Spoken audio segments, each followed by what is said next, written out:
एक ऐसी movie franchise जिसके लिए audience across the world wide काफी एक्साइटेड एंड ईगरली वेट करती है, वो है जेम्स कैमरन की अवतार। एंड आज इस फ्रेंचाइजी का थर्ड इंस्टॉलमेंट रिलीज हो गया है थिएटर्स में with a lot of expectations. 2022 में रिलीज हुई second movie the way of water को ऑडियंस से मिक्स रिएक्शंस मिले थे, but now again after 3 years we are here with the third instalment the fire and ash. And फिर से काफी अफसोस के साथ कहना पड़ रहा है कि it doesn't give you the same kind of thrill and experience that you felt almost 16 years back in the theaters. And why is that so? Let's find out in this video. सबसे पहले let's admit one major fact about the movie that it's a visual spectacle. And लोग भी इस movie से वही expect करते हैं कि उन्हें एक दूसरे वर्ल्ड में ट्रांसपोर्ट कर दिया जाए, where everything is so massive, bizarre yet so beautiful. And there is no doubt कि James Cameron is master in presenting that on the big screen. And her movie के साथ उनका प्रेजेंटेशन एक next level पर जाते हुए दिखता है। But when it comes to the storytelling, to be frank, it looks like very repetitive and the same predictable plot. Movie देखते हुए ऐसा फील आता है कि आपने ये सब ऑलरेडी पहले भी कहीं देख रखा है।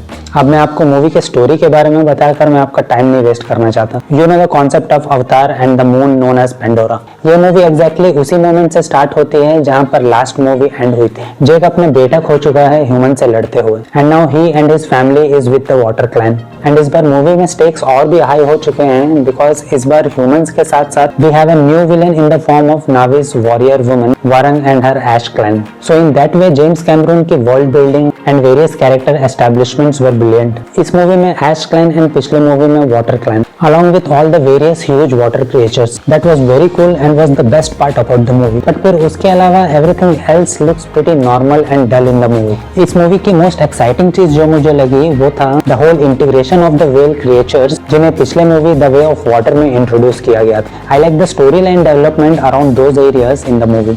And उसके साथ साथ मूवी का एक और कैरेक्टर स्पाइडर, उसके अराउंड जो इमोशनल कनेक्ट क्रिएट किया गया है that was something fresh to watch in the movie. But इन सब एलिमेंट्स के होते हुए भी आपको वो एक्साइटमेंट और फील नहीं आ पाता जो आपको अवतार फर्स्ट पार्ट देखते हुए आता है। And by the way the same concept of good versus evil आपको सारे मूवीज में देखने को मिलता है। 2009 में आपको वो concept along with the magnificent world building देखने में मजा आया था बिकॉज उसके पहले हमने ऐसा कुछ भी एक्सपीरियंस नहीं किया था बिग स्क्रीन पर। बट अब ऐसा लगता है कि James Cameron just stuck with the same concept till today, जिसकी वजह से I feel like it's getting repetitive and redundant now. And there are some parts of Avatar 3 जिन्हें देखकर ऐसा लगता है कि इट्स जस्ट गोइंग ऑन, मतलब अननेसेसरी कुछ ऐसे एपिसोड्स हैं जिनको स्ट्रेच किया जाता है where they actually should be trimmed down. And there are some parts जहां पर मूवी फास्ट पेस्ड हो जाती है where they absolutely needed more time to breathe in the narrative. And because of this reason only movie बेवजह ही लगभग 3.5 घंटे की हो जाती है which is not at all needed for this story.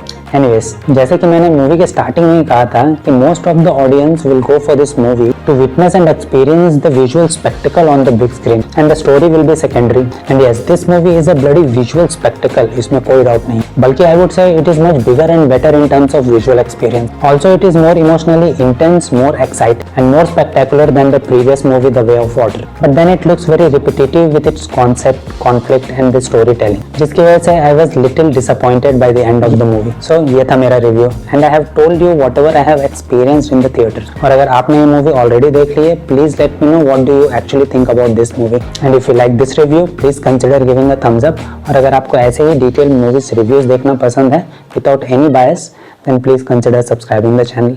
See you in the next video. Till then, take care. Bye.